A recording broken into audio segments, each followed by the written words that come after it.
As much as we know about our protagonists in GTA 6, Jason and Lucia, we know zero about the main antagonist. Rockstar has kept this under wraps, and we probably won't know until we are deep into the game cruising around Vice City. The villain of any story is just as crucial as the hero. Reddit's buzzing with theories. Could it be a corrupt politician, a bitter old cop, a mafia boss? The speculation is endless. My take, the antagonist should be hidden and only revealed about 2/3 into the story. Imagine decisions you make throughout the game determining who becomes your biggest threat. And this would drive home the actions have consequences. Why?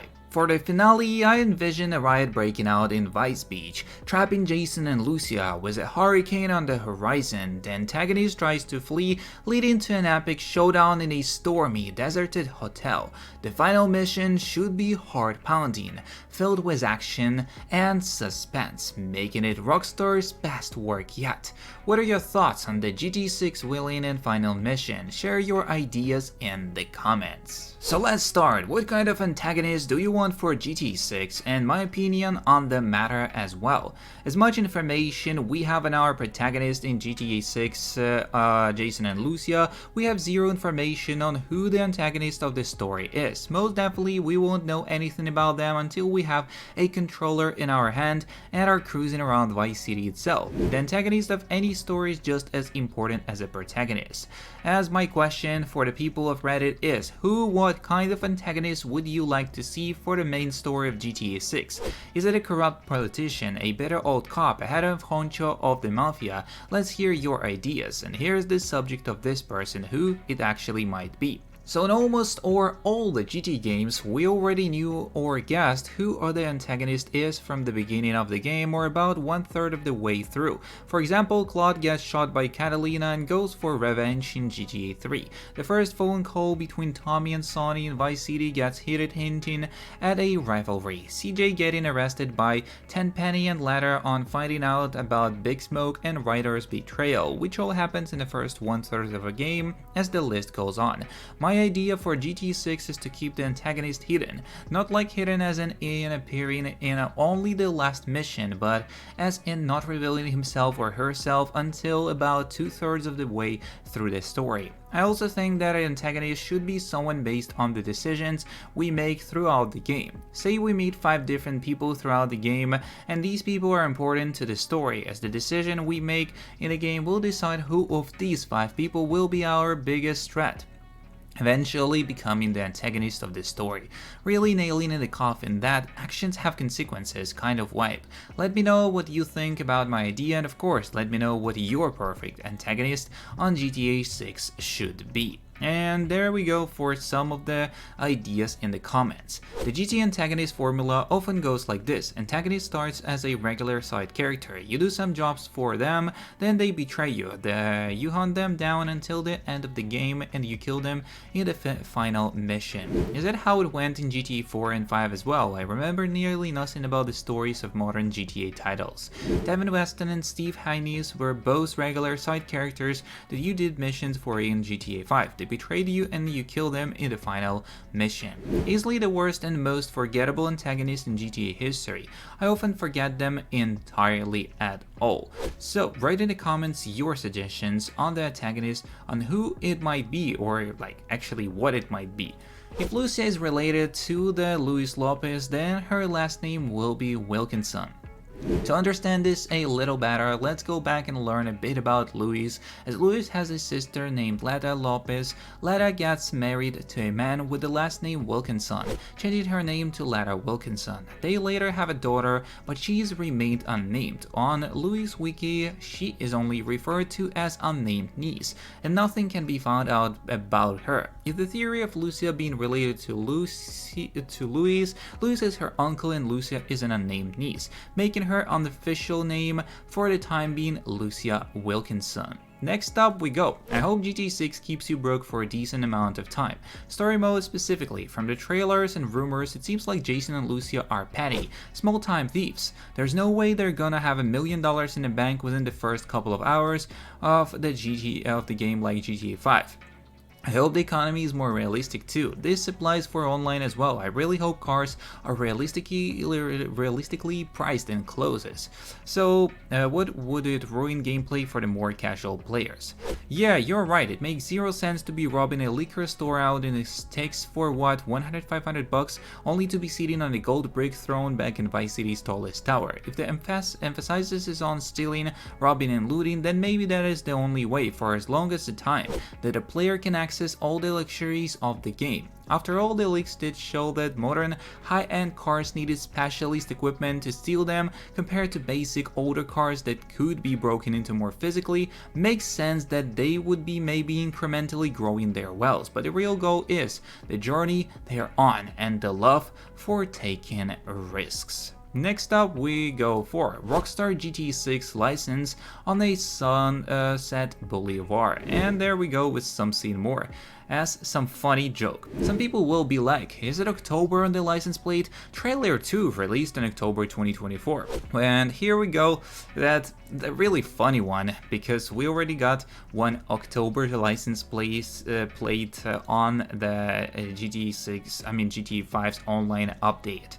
I hope nothing about trailer 2 gets leaked and everyone gets to watch it at the same time. It's always heartbreaking and sad for the fans and devs when something that devs worked and fans were waiting for years gets leaked and gets public sooner than intended time, even if it's just one day before its launch. I hope Rockstar learned about this and they don't pre-upload the trailer in YouTube to not give access to every YouTube employee that one of them just leaks it. I hope everyone be able to watch the trailer at the same time, either it's on stream, YouTube, or wherever when they decide to launch it.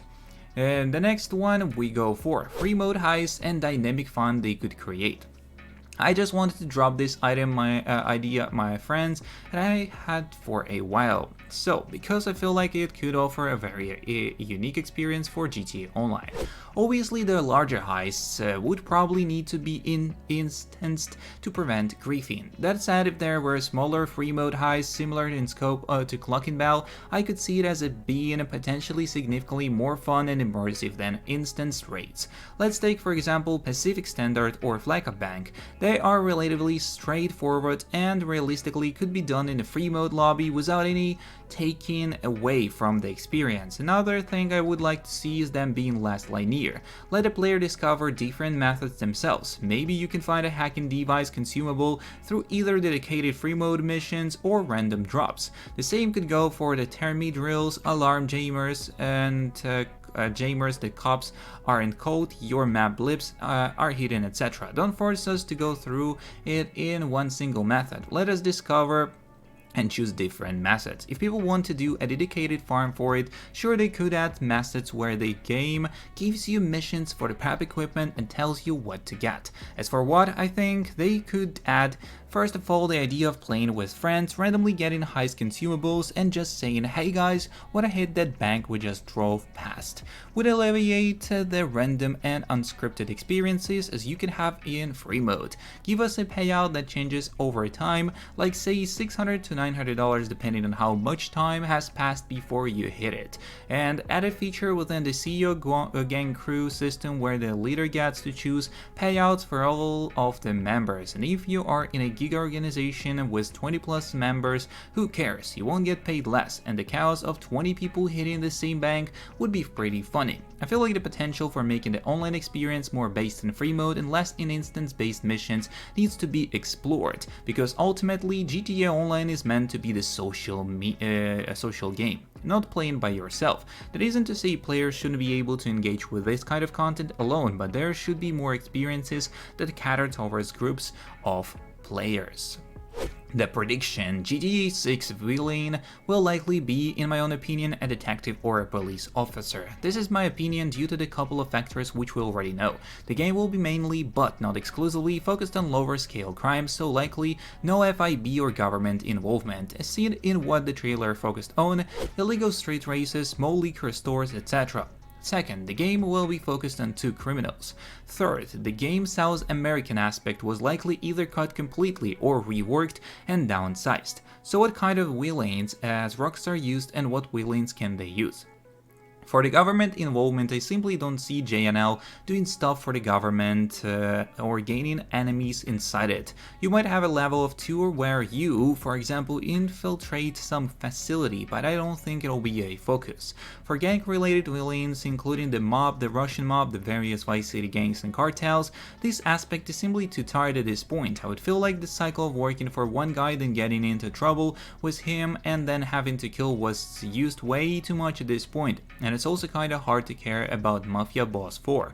In my opinion, some kind of officer or detective, or a group or duo of them, would be far more interesting for this narrative. Someone that's following Jason and Lucia's crimes and trying to catch them, then maybe they end up losing someone close to Jason and Lucia, and then they start becoming more and more desperate to catch the two. This is just my opinion, and I do want to see what you think about the wheeling for GTA 6. And the final mission for GTA 6 needs to be epic, and here's how I'll do it. If Rockstar plans on giving us story mode and online DLC content with the new maps, levels and things to do, I would probably safe to say that GTA 6 will be the last GTA game we get in a long time.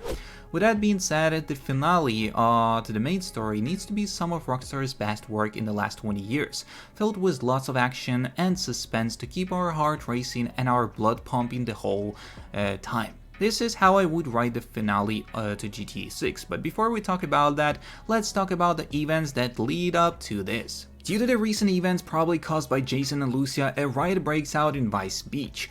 As granted, this idea is recycled from San Andreas, but this gives Rockstar a chance to show a new level of destruction they weren't able to present in 2004. To prevent the riot from spreading, the police are ordered to occupy the bridges leading to Vice Beach, leaving the small island cut off from the mainland, and Jason and Lucia are now trapped and confined to Vice Beach. After a few days of the absolute carnage, another problem presents itself, which is something that is set up before the riot happens. A hurricane is due to make a landfall in the next few days. Due to this, the police give the people of Vice Beach and everyone involved in the riot a chance to send down and safely cross the bridges to evacuate.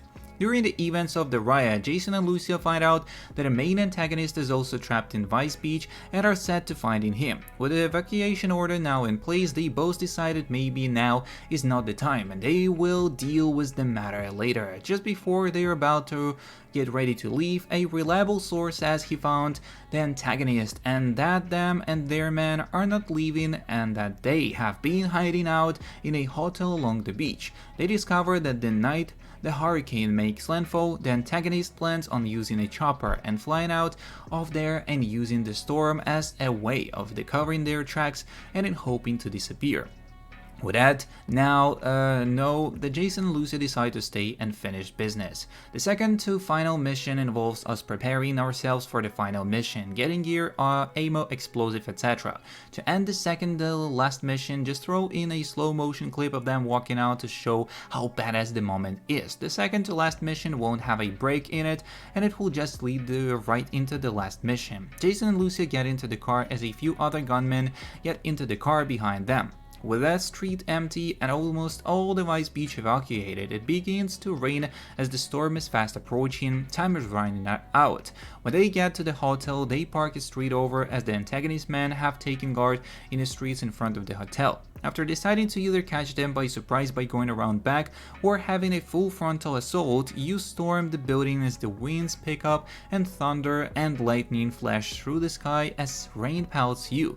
The finale has begun, and this is where I'll leave my fantasizing and let you decide how the rest will unfold. Like I said, the finale needs to be epic and exciting. Have our hearts racing and at the edges of our seats. I hope you enjoy this. Let me know your final mission ideas down below in the comments. See you in the next one, and peace.